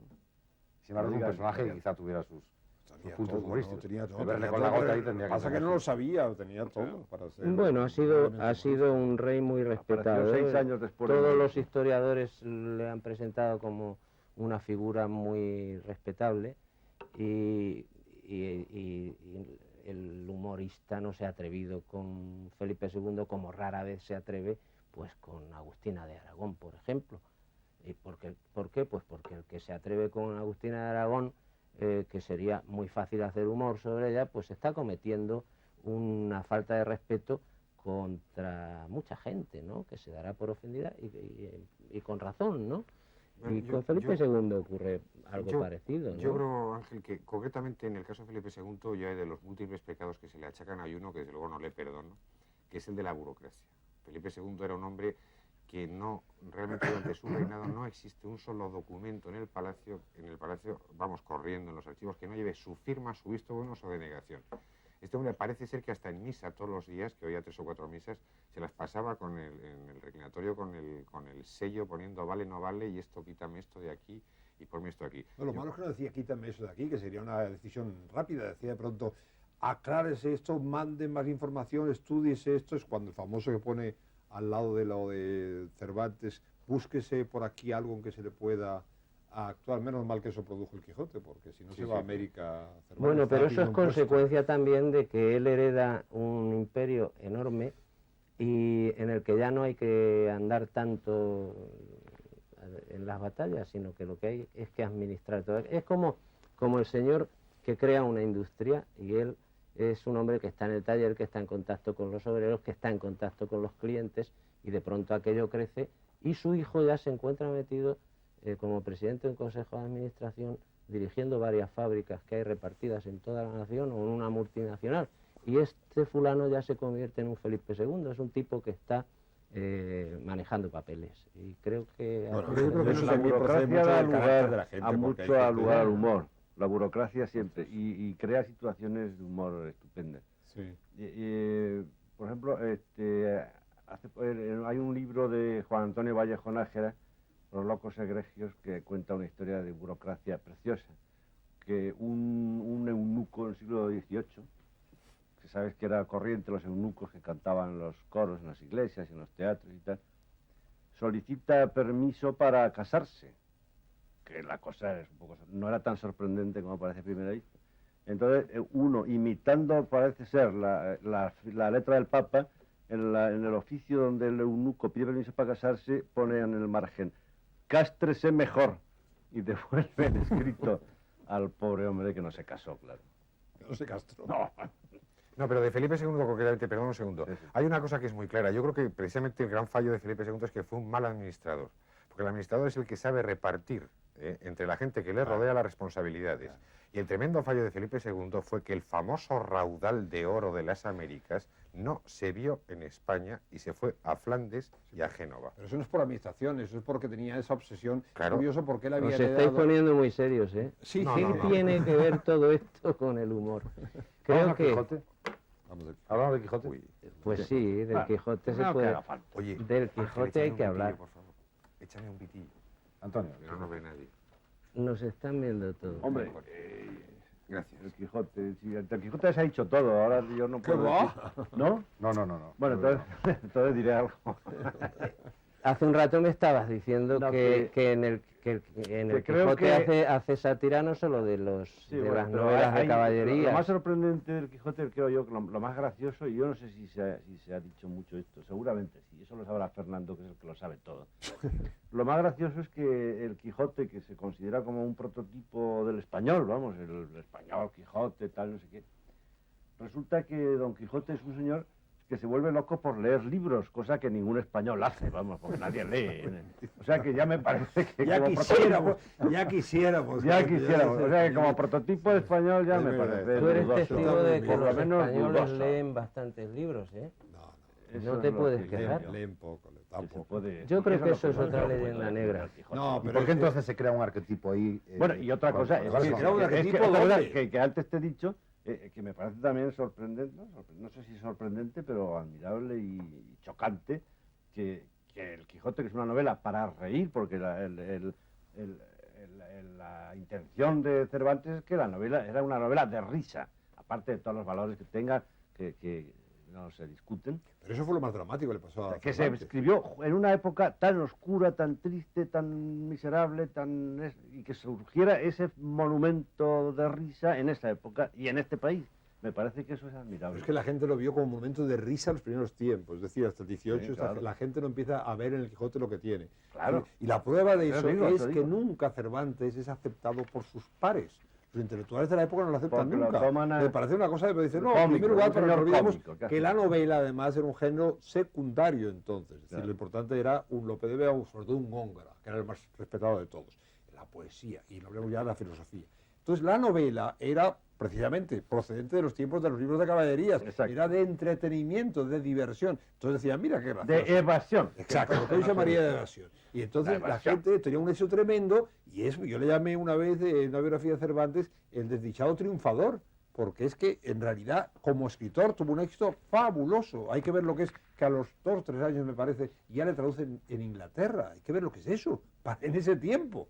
Cuando hoy ya la gente estaría encantada aunque le ocurriera, con las comunicaciones. Entonces este hombre consigue todo eso, consigue un éxito de locura, edición tras edición, ediciones pirata, que son la gran recompensa del escritor. Cuando hacen ediciones pirata es que ya ha llegado ya a la cumbre, porque ya están robándole. Entonces eso lo consigue, y sin embargo jamás obtiene un éxito entre sus grupos, el grupo de intelectuales, que le dicen, ¡ah, qué simpático Cervantes, qué cosa escribe más graciosa! Lo peor que le podían decir, gracioso. Claro. Él quería ser un sabio. Por eso me parece. Eso pasaba entonces y pasa ahora, eso pasa siempre. Y además era tan singular que entonces esa anécdota de Felipe III, que el rey que estaba cuando existía, que reinaba cuando apareció el Quijote, que ve a uno riéndose y dice, ese tipo o está loco o lee el Quijote. O sea que no había duda que lo que daba risa era el Quijote, no podía ser otra cosa. ¿Se puede trazar alguna fecha o alguna época donde aparezca el dibujo como fuente de humor? ¿Habéis investigado algunos los dibujantes? Eso lo sabe mejor el Forges. No, eso que ha es estado haciendo no, una historia El con primer, la pintura de las cuevas y esas cosas, ¿no? Bueno, yo creo que tú lo sabes muy bien, además Sí. lo sabes perfectamente. El primer cómic en plan chiste, yo creo que se hace concretamente en España, son las pinturas miniadas de las cantigas de Alfonso X el Sabio. Yo creo que es una... Y además me parece que debe ser de las primeras cosas que se hacen en el mundo, por no decirlo. Y además si no se dice en el mundo... Los relieves en los coros de las iglesias españolas están llenas de cosas humorísticas. Yo recuerdo en Santiago de Compostela, mi pueblo, hay una iglesia donde los ángeles llevan gafas. Sí. ¿Ah, sí? Sí. Y el retablo debe ser por del siglo XVII, por ahí. Los ángeles llevan gafas. El chiste está, yo creo, el chiste gráfico está ya puesto, sí. pero vamos, yo me refiero plástico, mejor empleando los términos normales de papel y lápiz, por decirlo así. Me parece que la primera cosa que hay son las cantigas, donde hay leyendas maravillosas y bonitísimas, y además en el estilo de la palabra esta cómic, que no tiene una traducción en español. Historieta. Me parece Están que es en clave de humor. Están en clave de humor. Y además da en una clave de humor. O sea, el demonio sale muy feo siempre y protesta y le hace unas barrabasadas tremendas. Por ejemplo, un pobre pintor que pinta a la Virgen muy guapa y al demonio lo pinta muy feo en una iglesia. No se sabe por qué se pintaba al demonio también. Entonces le echa una bronca tremenda al demonio. Y entonces él inicia, el pintor, una especie como de discusión donde hace un gesto feo, porque una mano así parecida y tal le dice al demonio. El demonio dice que se las pagará. En la otra viñeta se ve al pintor que está pintando otra virgen, entonces viene el demonio, le tira el andamio y él milagrosamente se queda en el aire y sigue pintando a la virgen. Es una auténtica historieta, como la podemos, es una historieta perfecta y maravillosa. Y de esas hay muchas, hay mil y Si volvemos al Pórtico de la Gloria, eso es una maravilla. Es un elemento cómico. Ahí está el rey David, que estaba mirando los senos de la reina Judith, hasta que un piadoso obispo ordenó limarle los senos a la reina. A la reina. Sí. No hace muchos años de esto, no era más allá de 150 ¿Hace muchos años del obispo o del obispo? Ya. Hay muchas y hay concretamente... Pero yo creo que el dibujo debe de ser el 18, ¿no? El dibujo Yo eso lo sabe mejor, humorista Antonio. Satírico debe ser el 18. El 18 es la gran Inglaterra, época de sobre todo, de los dibujantes. cuando se empieza la litografía, todos estos sitios. Todos estos procedimientos de impresión que son los que popularizan el dibujo. Llegamos poco después a un punto donde la caricatura en España me parece que tiene un gran contenido político, una gran importancia y una gran fuerza política, quizá. ¿La caricatura? La caricatura política. Sí, bueno, en todo el siglo XIX la caricatura política española es un monumento de cosas. ¿Dónde nace la caricatura? ¿Dónde podría ser el nacimiento de la caricatura? En cuanto dejan libre de hacerlo. No, pero ¿quién es la caricatura? ¿Qué se busca? ¿O qué se buscaba? Casi siempre la misma idea. Generalmente vosotros lo saben mejor que yo. Los dos gráficos de aquí, plásticos, es decir, es exagerar todos los elementos físicos que puedan producir risa en el enemigo. Exacto. Yo creo que sobre todo arrancas en Inglaterra contra la cosa napoleónica. Ahí donde hay muchísimo de elementos, que siempre Napoleón es feísimo y claro, y los ingleses son guapos, ¿no? La caricatura más vieja, más antigua que recuerdo ahora mismo es una egipcia.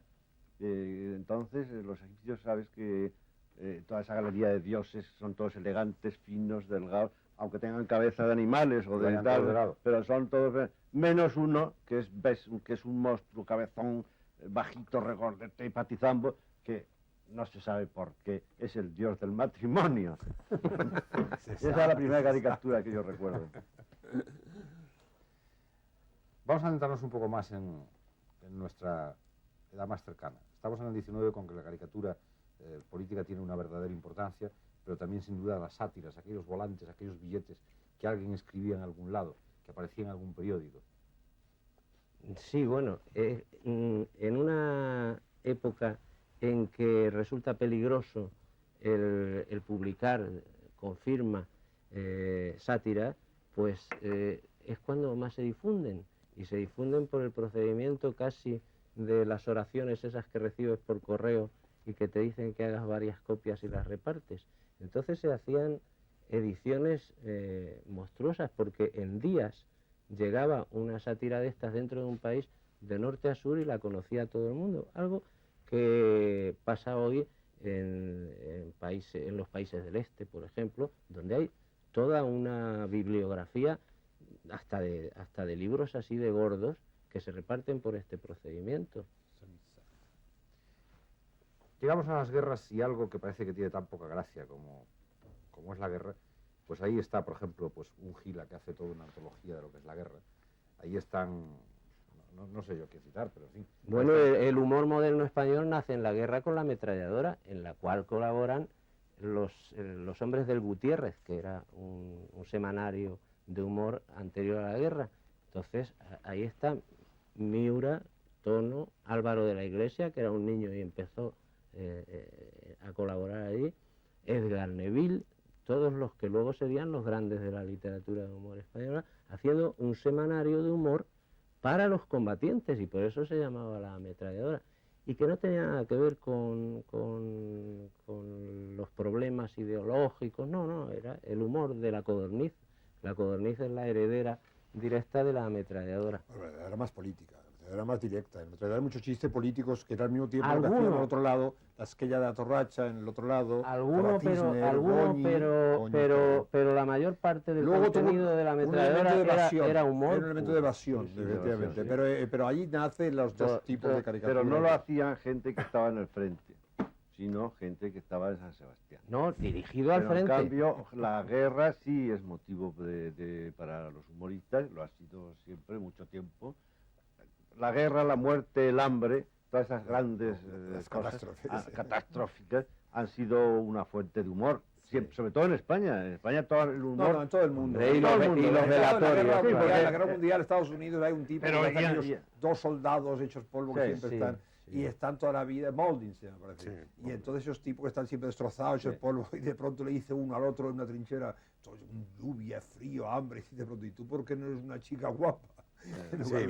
Ese monstruo. En las guerras carlistas, por ejemplo, del 19, es donde surge, y anteriormente también, pero concretamente en España, es donde aparecen las primeras toneladas y toneladas de caricaturas, digamos, humorísticas, y también incluso simplemente el clásico chiste aparece ahí. Luego ya yo creo que la decantación absolutamente guerrera del humor gráfico es en la guerra franco-prusiana de 1870. Me parece que ahí hay toneladas y toneladas de cosas lo que se hizo allí, ¿no? Todo el siglo XIX, lo que hemos dicho antes. El fondo es dramático porque siempre el enemigo se presenta de una forma, nunca mejor dicho, caricaturesca y absolutamente reñida con la realidad. Es decir, la caricatura en ese caso forma parte de los servicios de propaganda. Claro. Entonces, igual que el articulista dice que nosotros tenemos la razón y que los demás son unos malvados y unos miserables, en cambio el caricaturista siempre pone al otro, siempre es feo, horrible, antipático, desagradable, y el nuestro es siempre guapo, simpático, elegante. Sí, hay Eso un es dramático, eso es triste. Es que normalmente los prisioneros son feos.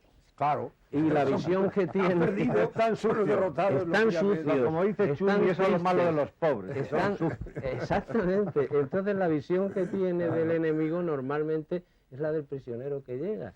Y no es muy deformante la caricatura, No, en el sentido... porque son así, tienen ese aspecto. Que tienen ese aspecto. Eso por una parte. Bueno, pero el enemigo- por pero otra el enemigo en parte, su casa no tiene por ese otra aspecto. parte, como tú dices muy bien, los servicios de propaganda, pues, los partes de guerra.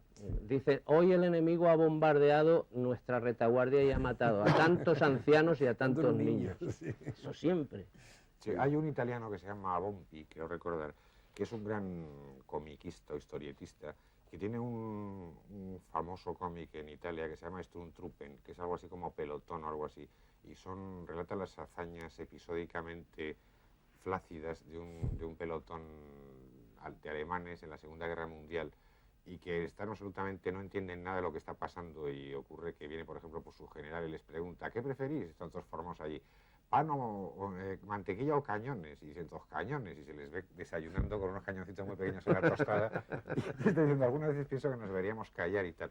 Es una forma, digamos, de tapar todo lo horrible que tiene la guerra encerrado en sí mismo, y sin embargo aquí yo creo que también, como siempre, la función del humor es encontrar al hombre, digamos, las formas del hombre más, digamos, más primitivas, más puras, y por lo tanto yo creo que más formales, y hasta en la guerra también se le puede encontrar, me parece. Bueno, Ángel ha mencionado antes los partes de guerra. Cualquiera, hablábamos antes del humor, esa es nuestra tesis principal hoy, al parecer. Algo más gracioso que los partes de guerra analizados, es impresionante. Es decir, cuando nosotros sorprendemos, y cuando digo nosotros me refiero a cualquier grupo del mundo en guerras, sorprendemos al enemigo, ha sido una hábil emboscada. Cuando el enemigo nos sorprende a nosotros, ha sido una traición. Han sido sorprendidos traicioneramente, pero bueno. Una hábil retirada.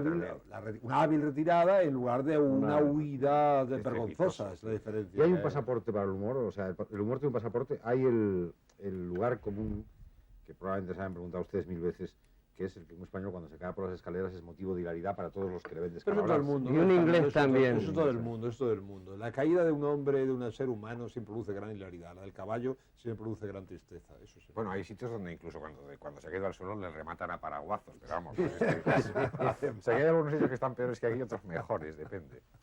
Sí. Pero hay lugares comunes que donde son... los rematan se ríen más. No, es que los españoles nos creemos muchas veces eso que dicen de que es que los españoles somos muy brutos.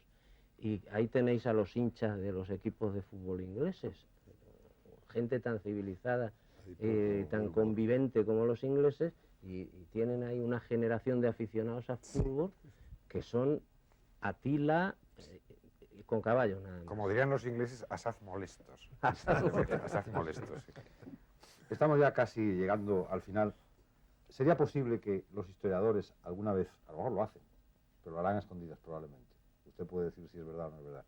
Que alguna vez los historiadores saquen esos fascículos o saquen esas novelas de humor, de purísimo y estupendo humor, para enterarse de cómo era una época, para intentar beber en esas fuentes para narrar algo.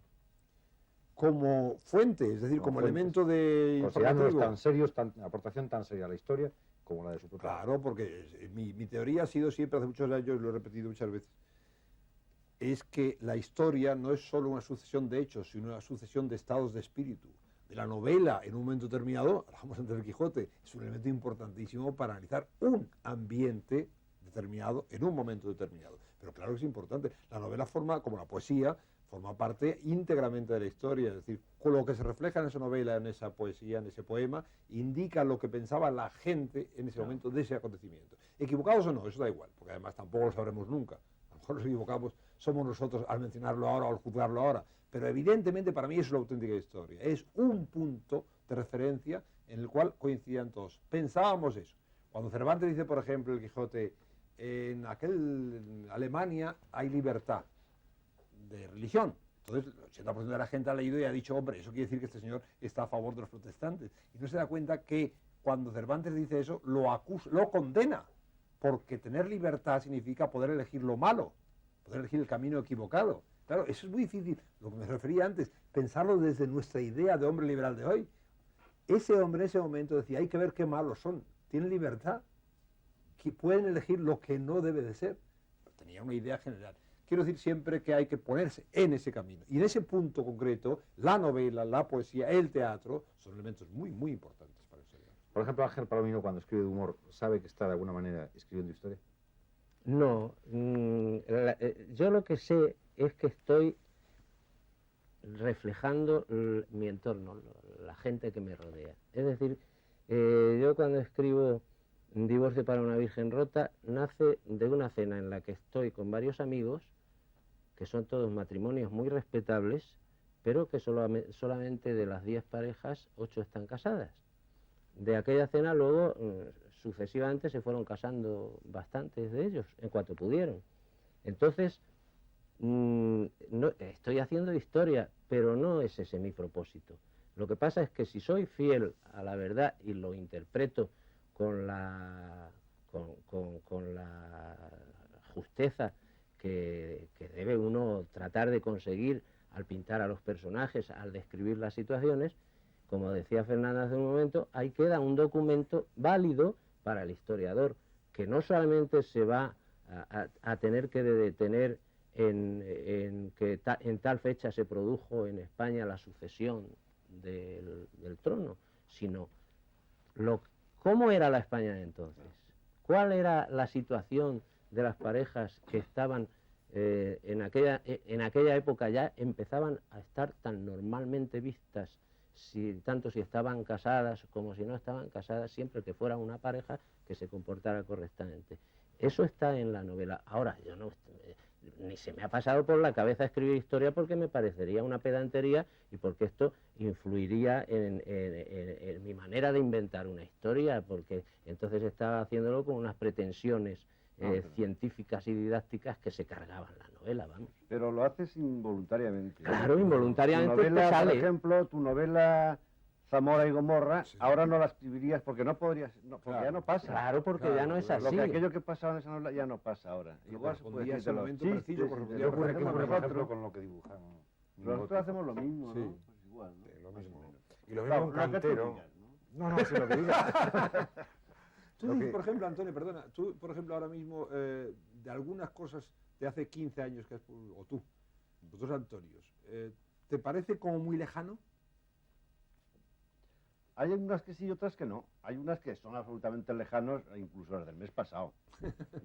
Claro, y hay otras de hace 15 años que no, que siguen vigentes. Eso ¿Te pasa lo mismo? Sí, exactamente. Hay algunas cosas incluso desconocidas. Claro, yo tengo... Hombre, ahora está publicando el Antonio Forges, está publicando ahora unos chistes de hace 10 años, o no, sí, claro, de la transición. Una recopilación. Sí, sí. Y siguen vigentes casi todos. Pero si pasa con los artículos, yo tengo artículos que me los encuentro de hace 10 años y me dan ganas de cogerlos tal cual están y mandarlo al periódico, porque sirven para hoy. Y de temas de mucha actualidad. Además hay muchas cosas, muchas veces pasa que se nos puede atribuir a nosotros o a los escritores, a que sea, como una especie de dotes proféticas. Sí, bueno. Y no es verdad, es que lo que pasa es que pasa siempre lo mismo. Siempre pasa la misma. Igual, y eso es lo que... La culpa sí, de la misma manera que, por ejemplo, ahora hay gente que es capaz, de arqueólogos e historiadores y absolutamente tecnificados, que son capaces a través de una vasija de barro de poder llegar a la conclusión de cómo era toda una civilización. Bueno, pues yo creo que también, de la misma manera que si algún día se encuentra alguien por el suelo un papel escrito por vosotros, dibujado por nosotros, lo normal que haga será tirarlo al suelo y no investigar nada. Pero bueno, eso de las vasijas exageran un poco. Sí. No, se pasa. No, tiene razón. Chesterton decía que la gente más imaginativa del mundo son los arqueólogos. Y se encuentran, dice, una vasija rota y de pronto ahí decide, y un trozo así de piedra, y deducen que aquella gente hacía esas vasijas. Y cuando lo hacían, llegaba el hombre, agarraba a la señora del pelo, le daba con un palo en la cabeza y la arrastraba hasta otra cueva. esto. Eso, fíjate tú, Gracias la a Dios, de eso imaginación que vivimos hace. los humoristas, Sí. que hicieran eso aquellos Bueno, señores. los humoristas de las cuevas prehistóricas y las islas desiertas, desde luego habéis vivido durante años. buenos ¿no? clientes Sí. de Bigote. Eso Qué es dos una cosa. elementos, qué dos Bien, posibilidades. hemos de poner punto final. Llegamos al final del tiempo. Nada más. Gracias por haber estado aquí. Gracias por escribir de humor, por escribir de historia, por dibujar con humor la historia. Gracias por recordarnos cómo somos, que nuestra grandeza está cuando nos descalabramos cayendo por las escaleras, cuando no somos tan solemnes como parecía, por decirnos cómo era el Cid, que siendo grande tenía sus vicios, sus cosas, porque Fabila tuvo la aventura con el oso, por tantas cosas que nos habían contado de otra manera, pero que no eran como son, o que no son como eran, y porque en definitiva con el humor se pasan deliciosos ratos que hacen no solo el pasarlo bien, el olvidar cosas, sino quizá el pensar que esa historia siempre se repetirá, que las cosas son siempre más suaves de lo que parece, que siempre hay un humor para verlo todo, incluso hasta las guerras, y para reírse después de ellas, que en definitiva es reírse de uno mismo, que puede ser lo mejor que podamos hacer. Gracias y buenas noches.